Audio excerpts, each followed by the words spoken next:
अनंतानंत सिद्ध परमेष्टि भगवान की, देवादिदेव आदिम तीर्थंकर श्री ऋषभनाथ भगवान की, वर्तमान शासन नायक श्री वर्धमान महावीर भगवान की, परम पूज्य आचार्य गुरुवर श्री विद्यासागर जी महाराज की, आचार्य श्री समय सागर जी महाराज की।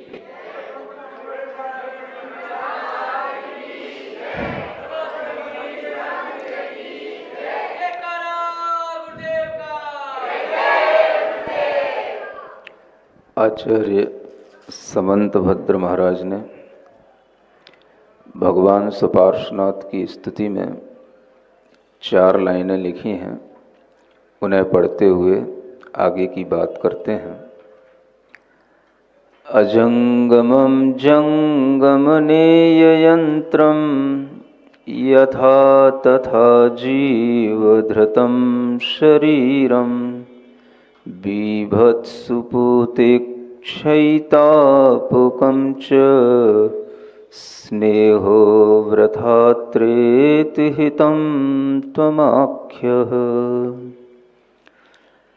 जब हम जिनवाणी की बात कहते हैं तो हम वही कहते हैं जो तीर्थंकरों ने कहा है, और हमें वही सुनना चाहिए जो तीर्थंकरों ने सुनाया है। भगवान ने हमेशा हित की बात कही है। हितम त्वम आख्य, हे भगवान आपने बड़े हित की बात कही। यह हित की बात क्या हो सकती है?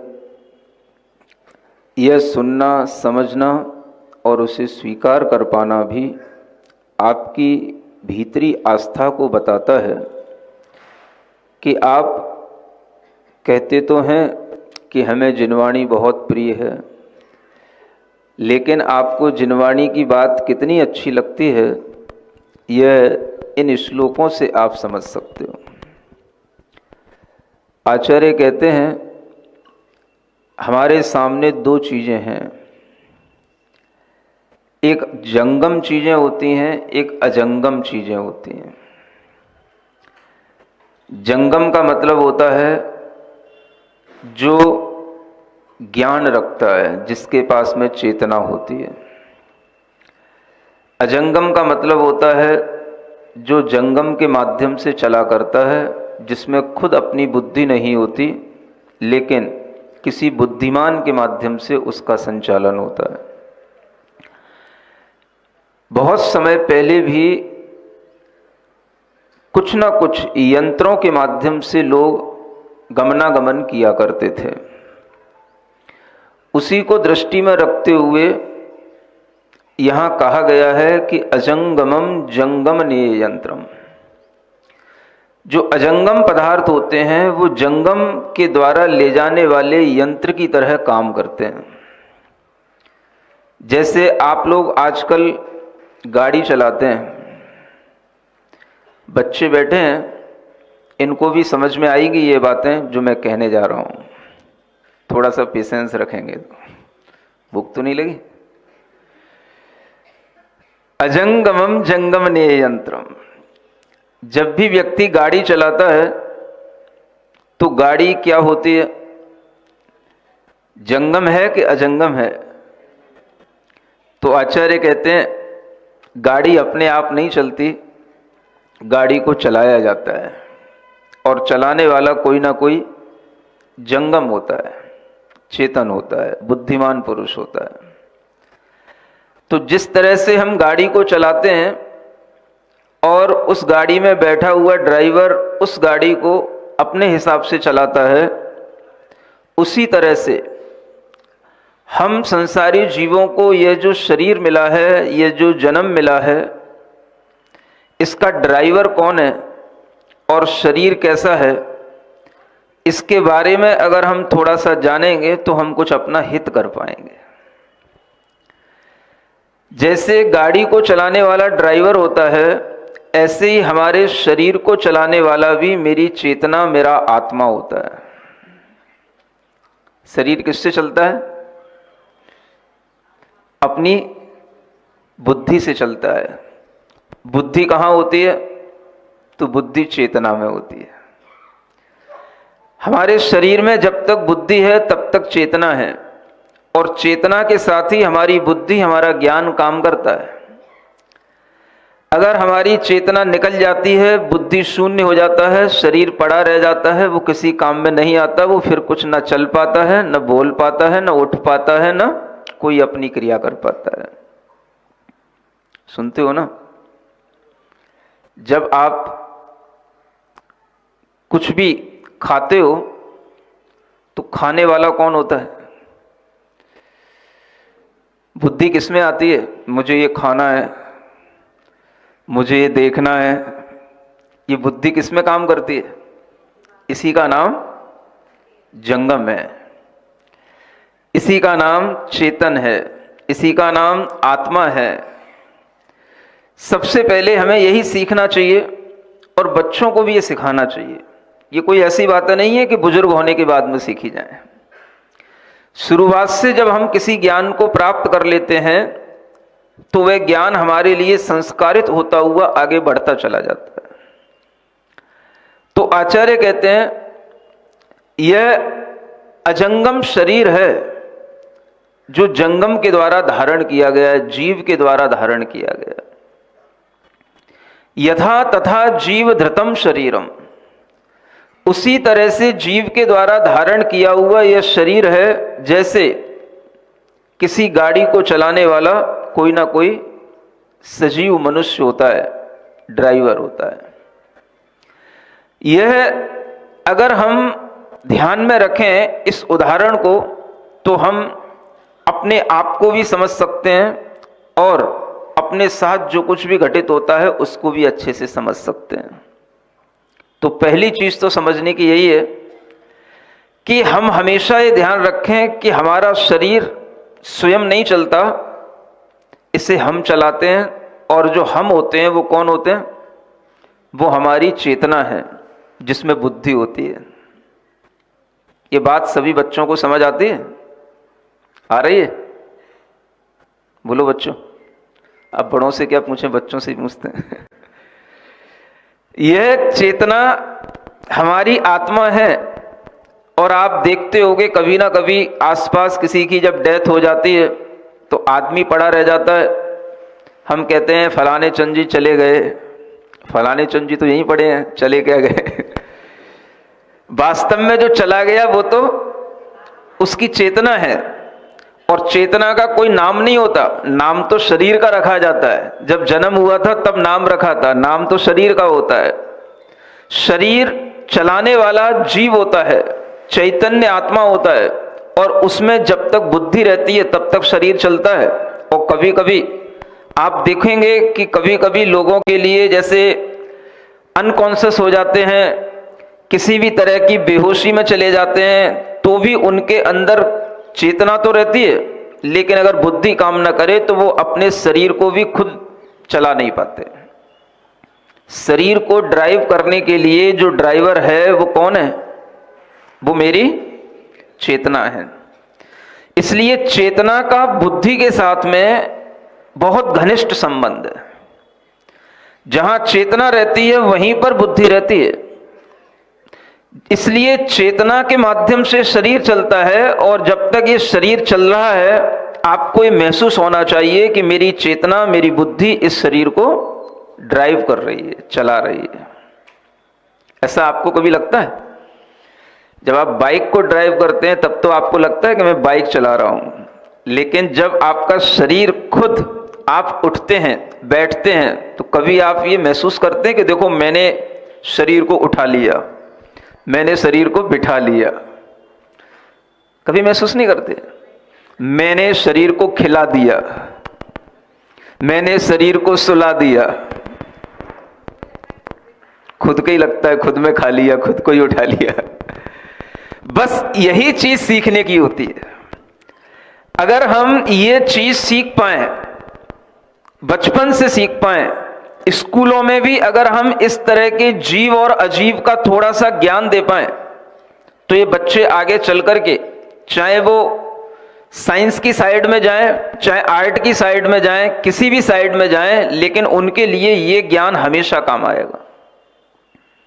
किसी भी बायोलॉजी, जूलॉजी, बॉटनी पढ़ने के बाद भी अगर ये ज्ञान आपके अंदर नहीं आता है तो इन सब जूलॉजी, बॉटनी पढ़ने का कोई मतलब नहीं निकलता है।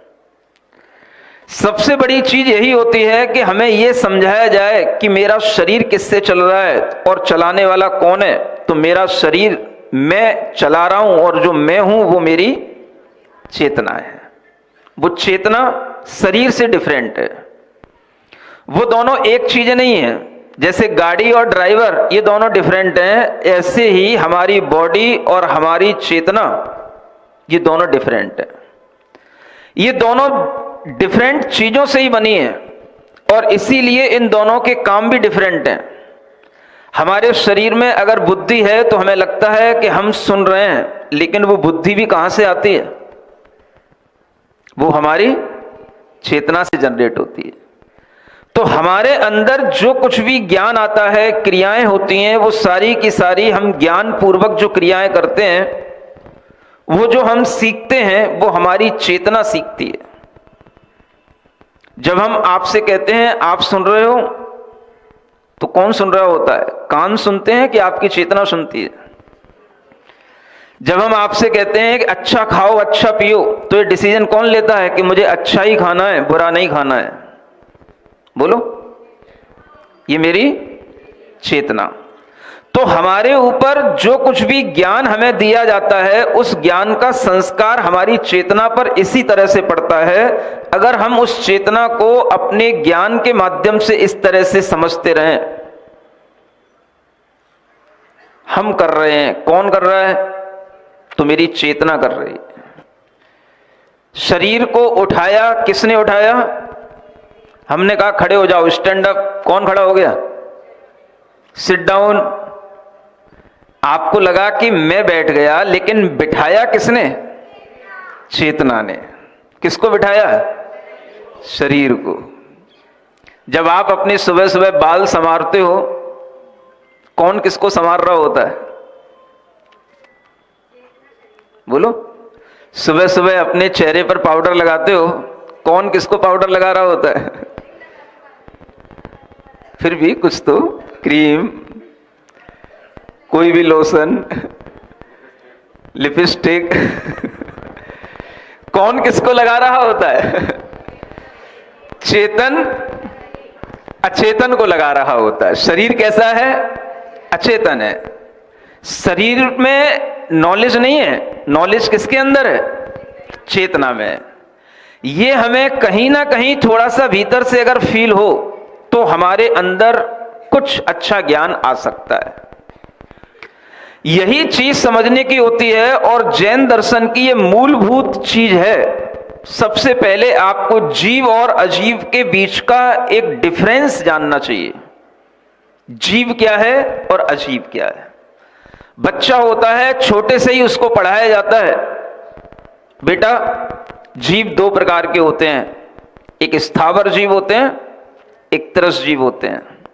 फिर बच्चा पूछता है स्थावर जीव कौन से होते हैं?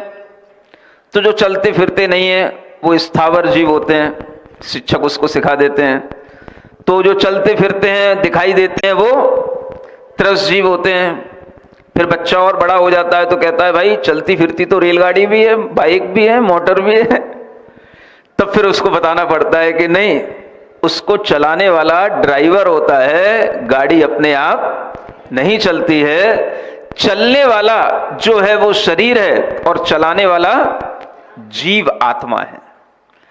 यह अगर हमें ज्ञान बचपन से ही हो जाता है तो हम बहुत कुछ अपना जीवन में हित कर सकते हैं। हम सोचते हैं हम अपने जीवन में कुछ हित कर पाएं, बच्चों का हित हो। भगवान ने कहा यह हित कैसे होगा? जब आप शरीर की क्वालिटी को समझें और चेतना की क्वालिटी को समझें, तब आप अपना हित कर पाएंगे। तो चेतना की क्वालिटी क्या है? जो हमारे पास में नॉलेज है, जो हमारे पास में परसेप्शन है, जिसे हम दर्शन कहते हैं, ज्ञान कहते हैं, ये सब हमारी चेतना की क्वालिटी है। हमारे अंदर जो शक्ति है, उत्साह है, ये भी हमारी चेतना में होता है। ये हमारे अंदर शरीर में नहीं होता, ये सब हमारी चेतना में होता है। कोई बच्चा छोटी अवस्था से ही बहुत ब्रिलियंट होता है, कोई बच्चा छोटी अवस्था से ही बहुत ज्यादा एनर्जेटिक होता है, हर तरीके का उसके अंदर एक उत्साह होता है, वो कोई भी चीज को प्राप्त भी कर लेता है। और कोई बच्चा होता है कि बस सोचता ही रह जाता है, कर नहीं पाता। ये डिफरेंस कहां से क्रिएट होता है? ये ही हमारी चेतना के माध्यम से होता है। जिसकी चेतना जितनी ज्यादा अपने ज्ञान से, अपनी शक्ति से प्रकट होती चली जाती है, उसके अंदर अपने आप इस तरह की क्वालिटी आती चली जाती है। लेकिन हम समझते हैं कि ये सब शरीर से होता है। शरीर से नहीं होता, ये हमारी भीतरी चेतना की जितनी शक्तियां प्रकट हो जाती हैं, वो शक्ति के माध्यम से ये हमारे अंदर ज्ञान आदि शक्तियां प्रकट होती हैं, और उसी शक्ति से हमारा जीवन चलता है। तो ये हमें समझना चाहिए, ज्ञान कहां होता है? स्कूलों में होता है, किताबों में होता है, टीचिंग रूम में होता है, या टीचर के पास से होता है? ज्ञान कहां होता है? टीचिंग स्टाफ भी बैठा हुआ है, टीचर बैठे हुए हैं, सुन रहे हैं ना सभी लोग? ज्ञान कहां होता है? बोलो। बुक्स में होता है, स्कूल में होता है। ज्ञान, रियली ज्ञान कहां मिलेगा? तो ज्ञान हमारी चेतना में होता है। ये पहले अपने आप में एक विश्वास करना चाहिए। ये बात अलग है कि उस ज्ञान को और ज्यादा परिष्कृत करने के लिए हम अलग अलग तरह की शिक्षाएं लेते हैं, जानकारियां लेते हैं, लेकिन ये सब आएगा उसी के अंदर जिसमें चेतना होगी। आपने जिनवाणी भेंट की, ये जिनवाणी में ज्ञान है या इसको जो पढ़ेगा उसमें ज्ञान है? सुन रहे हो? इन कागजों में ज्ञान होता है या इन कागजों में जो छिपा हुआ जो अक्षर होता है उसके माध्यम से हम जो अपने अंदर समझ लाते हैं वो हमारा ज्ञान, वो किस में होता है? वो हमारी चेतना में होता है। तो हम ये समझने की कोशिश करें, चेतना ज्ञानवान है, शरीर ज्ञानवान नहीं है। और इस शरीर के लिए आचार्य कहते हैं बीभत्स पूतिक क्षयी ताप कमच। ये शरीर कैसा होता है आप सुनना चाहेंगे? कितने ही आप बायोलॉजी पढ़ लेना, लेकिन आपको ये क्वालिटी शरीर की कोई नहीं बताएगा जो आपको यहां बताई जा रही है। इस श्लोक के अंदर 4 क्वालिटी बताई जा रही है शरीर की। शरीर कैसा होता है? बीभत्स होता है। बीभत्स का मतलब,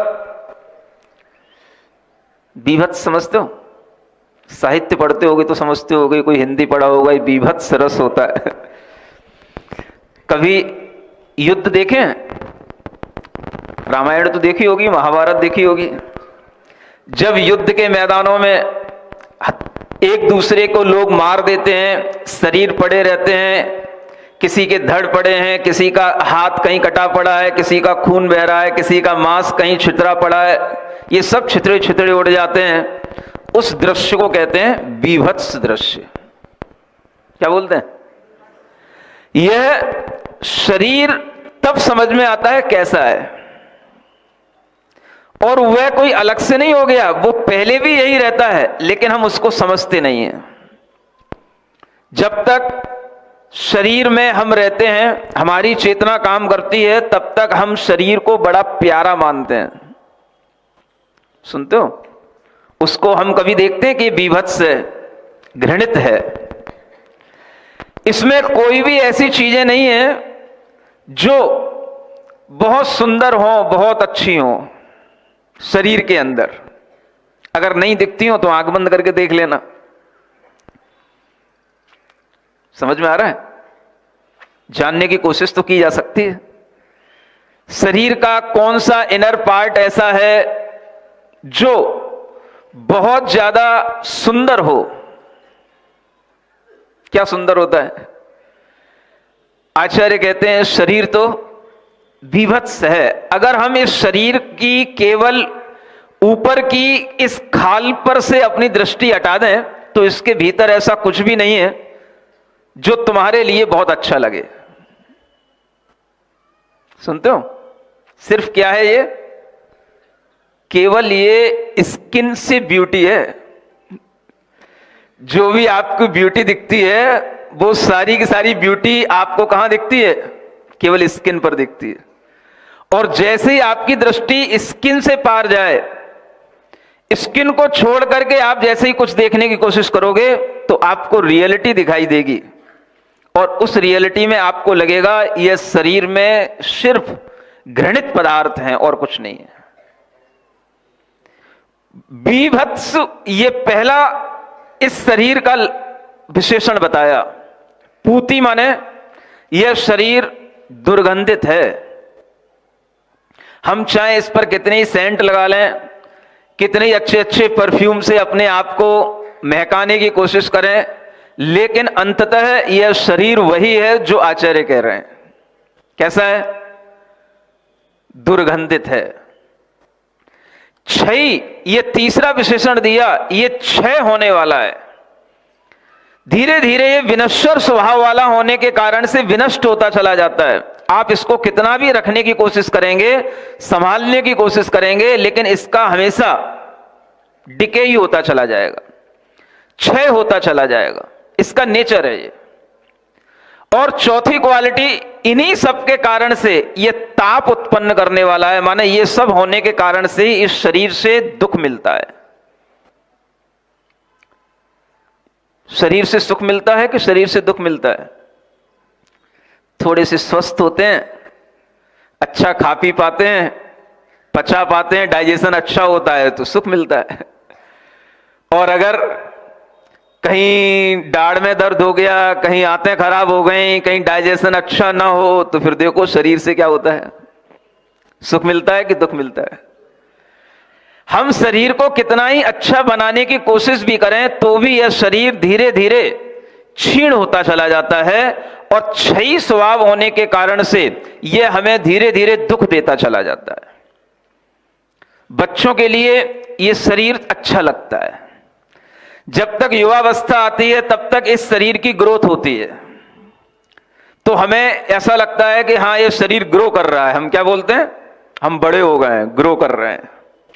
फिर एक टाइम के बाद में फिर ये ग्रो नहीं होती है। फिर क्या होता है? फिर इसका डिके होता है। 40-50 की एज होने के बाद में फिर ये धीरे धीरे क्या होता है? कहीं दाढ़ निकल गई, कहीं लीवर निकल गया, कहीं बाल निकल गए, कहीं आंखें निकल गई।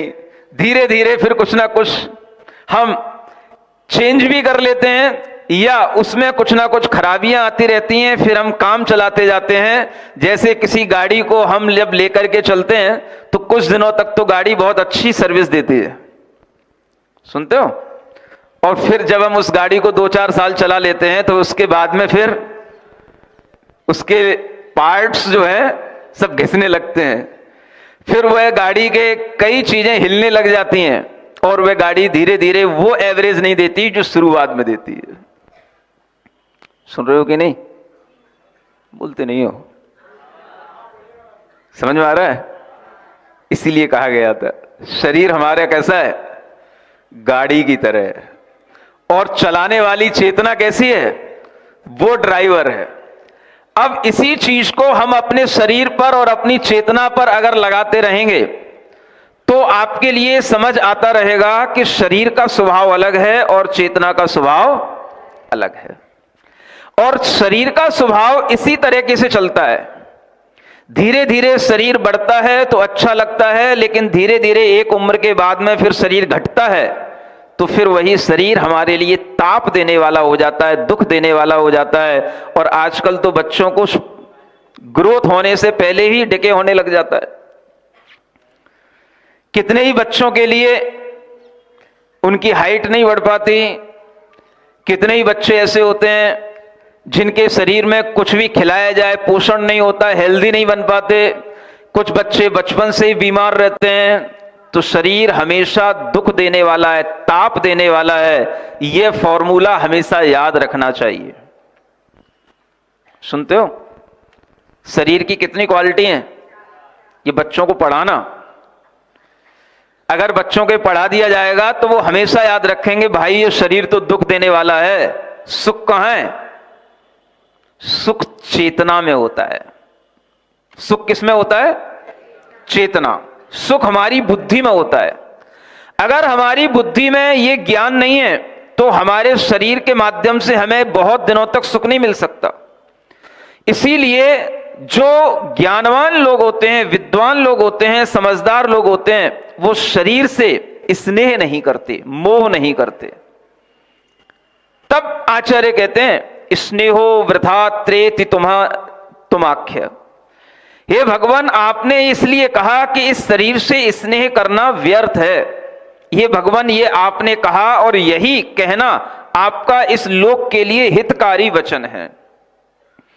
अब मैं आपसे पूछता हूं कि ये बातें आपको हितकारी लगती हैं कि अहितकारी लगती हैं? बोलो। ये उपदेश आपको अच्छा लग रहा है कि आपको लग रहा है कि नहीं महाराज, मेरा तो शरीर में अपने आप के शरीर को बहुत अच्छा मानता था और आपने तो आज पूरे शरीर की कलई खोल दी, इसकी तो बिल्कुल ही खाली उधेड़ दी। हम तो समझते थे शरीर हमारा बहुत सुंदर है, आपने कह दिया बीभत्स है। मैं समझता था शरीर बहुत सुगंधित है, आप कह रहे हो दुर्गंधित है। किसकी माने? आपकी अपनी समझ अच्छी है या जो यहां जिनवाणी से बताया जा रहा है वो चीज सच है? हम तो समझ रहे थे शरीर हमारा हमेशा ऐसे ही रहेगा, एवरग्रीन, लेकिन आप कह रहे हो महाराज ये शरीर धीरे धीरे क्षय को प्राप्त हो जाएगा। मैं तो शरीर समझ रहा था शरीर से ही सारा सुख मिलता है, खूब खाऊंगा, खूब बड़ा होऊंगा, खूब शरीर की मसल्स बनाऊंगा, खूब इसको पुष्ट करूंगा, खूब जिम में जाऊंगा। आप कह रहे हो शरीर ताप देने वाला है, दुख देने वाला है। सही क्या है? सुनते हो कि नहीं? बोलो सही क्या है? तुम्हारी समझ अपनी सही है या यहां से जो डिलीवर किया जा रहा है वो सही है? अभी सब नहीं बोल रहे हैं। महाराज हम अपने आप को मूर्ख कैसे कह दें? अगर नहीं भी कह पाओ तो कम से कम एक विचार अपने अंदर रखना, एक चिंतन अपने लिए रखना कि ये चिंतन हमें मुनि महाराज ने दिया था, और ये विचार रखना कि ये शरीर का स्वभाव है। अगर हम इसको ध्यान में रखेंगे तभी हम समझ पाएंगे मुनि महाराज भी मुनि क्यों बनते हैं। सुनते हो? किस लिए बनते हैं?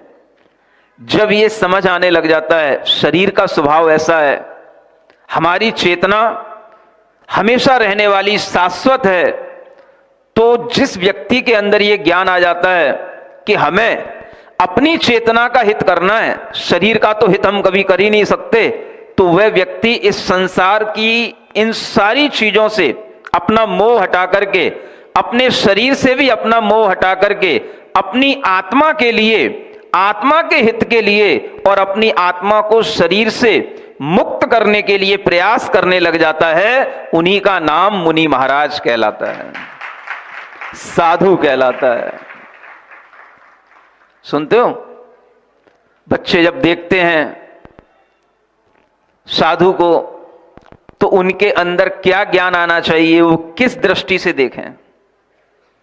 जो शरीर के लिए नहीं जी रहे, जो अपनी चेतना के लिए जी रहे हैं, और चेतना के लिए जिन्होंने अपने शरीर से भी मोह को हटा दिया, छोड़ दिया।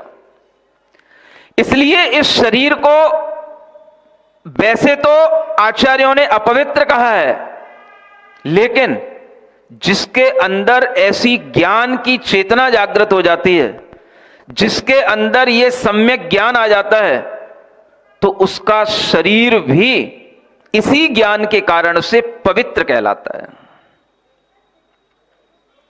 समझ में आ रहा है आपको? ये सब दृश्य महाराज के चरण प्रक्षालन करने के लिए आप इतने लालायित रहते हैं। क्यों रहते हैं भाई? अभी बच्चा पूछने लगेगा महाराज नहीं तो कहा था शरीर तो अपवित्र होता है, बीभत्स होता है, इसको क्या धोना और क्या इसको सिर पे लगाना? तब आपको उसका उत्तर देना पड़ेगा। क्या बताओगे? इसलिए बताना पड़ रहा है। सभी प्राणियों के लिए जो अपना हित नहीं चाहते उनका शरीर तो अपवित्र है, अपवित्र रहेगा, विभत्स है, विभत्स रहेगा। लेकिन जो इस शरीर से मोह छोड़ करके आत्मज्ञान के साथ में अपना जीवन आगे चलाते हैं, उनके चरण, उनका शरीर, उनके शरीर की गंध भी हमारे लिए रिद्धिधारी होने के कारण से हमारे लिए वह गंध भी औषधि का काम करने लग जाती है और वह शरीर की पवित्रता आत्मा की पवित्रता के कारण से बन जाती है। क्यों पैर प्रक्षालन किए जाते हैं? क्यों हम पैरों को धो धो करके अपने सिर पर लगाते हैं? यह किस कारण से होता है? यह आत्मा की पवित्रता के कारण से होता है। सुनते हो, रामायण में एक प्रसंग आता है, जब रामचंद्र जी, लक्ष्मण, सीता दंडक वन में पहुंचे थे तो वहां पर उन्हें दो मुनि महाराजों को आहार देने का सौभाग्य मिला था जंगल में, और वहां पर एक गिद्ध पक्षी भी उस दृश्य को देख रहा था। और जो मुनि महाराज का वहां पर पड़गाहन करने के बाद में, उन राम सीता ने पड़गाहन करने के बाद में जो नवदा भक्ति पूर्वक आहार देते हैं, तो ये विधि अनादिकाल की है, तो उनके पाद प्रक्षालन करते हैं और पाद प्रक्षालन करके वह जल रख दिया था कुटी के बाहर, और उस जल में आकर के उस गिद्ध पक्षी ने अपना शरीर उसके अंदर ऐसा डुबोया, उससे वो नहाने लग गया, मुनि महाराज के गुणों का स्मरण करके कि मैं मुनि महाराज को आहार नहीं दे सकता, कोई बात नहीं, लेकिन उनके चरणों का ये जो गंधोदक रखा है इसी में मैं स्नान कर लूं। और वह इस भक्ति भाव से वह गिद्ध पिक्ष जब उस गंधोदक को अपने ऊपर लगा लेता है तो उसके पंख सोने के बन जाते हैं, उसकी चोंच मूंगा मणि जैसी लाल लाल दिखने लग जाती है, उसका पूरा शरीर सुंदर बन जाता है, सुगंधित हो जाता है। यह मुनि महाराज के पवित्र चरणों के गंधोदक के प्रसाद से वह गिद्ध पक्षी भी पवित्र बन जाता है। तब रामचंद्र जी उसकी सुंदरता को देख करके उसके लिए वह जटायु ऐसा नाम देते हैं। सुनते हो कि नहीं सुनते हो?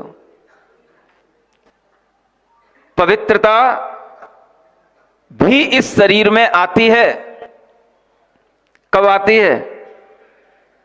जब ज्ञान सम्यक ज्ञान के साथ चलता है, जब ज्ञान सम्यक चारित्र का पालन करता है, और जब आत्मज्ञान हो जाता है तो आत्मज्ञान के साथ यह शरीर भी अपने आप में पवित्र हो जाता है। इसलिए यह शरीर रत्नत्रय से पवित्र होता है, पाउडर और क्रीम लगाने से पवित्र नहीं होता है। समझ में आ रहा है बच्चों? मुनि महाराज के चरण प्रक्षालन क्यों किए जाते हैं, यह समझने की चीज है। हमारे अंदर के इस ज्ञान से ही हमारे शरीर में पवित्रता आ सकती है, और यह शरीर इतना पवित्र हो जाता है कि इसे पंच परमेष्ठी में णमो लोए सब साहुड़म के माध्यम से स्मरण करके हम अरिहंतों का स्मरण करने लग जाते हैं। इतनी पवित्रता इस शरीर के अंदर आ जाती है।